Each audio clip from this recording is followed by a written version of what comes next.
Magandang araw po mga mahal kaibigan. Meron po palang nag-request po sa akin kung paano po mag-pruning ng ubas. Ito na po yung kasagutan mga mahal kaibigan kung paano po mag-pruning. Sundan nyo po ako, samahan nyo po ako. Meron po akong nakat na po doon para di na po tayo tumagal. Samahan nyo po ako. Ito po mga mahal kaibigan. Nakat ko na po yan mga mahal kaibigan. Ayan o, tingnan nyo po. Pero bago po kayo mag-pruning, maglagay po kayo muna ng potassium 0060. I-combine nyo po sa complete.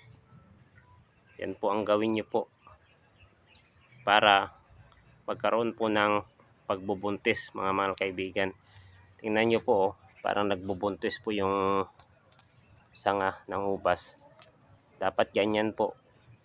Kaya kailangan po nating maglagay po tayo ng abono bago po tayo mag-pruning. 2 linggo mga mahal kaibigan, sunod-sunod ha.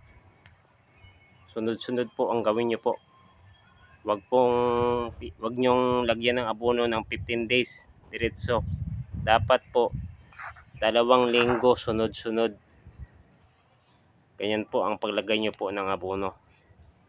Tapos i-pruning nyo na po. Ganyan po yung pagkato. Yan o, nakating ko na po. Tapos ang isa pa pong sekreto nito mga mahal kaibigan, yung sanga dapat nag-aagaw po yung brown at saka green. Doon po kayo mag-pruning. Doon nyo po ikat. Sigurado po yan. I-PM nyo po ako pag walang lumabas na bulaklak.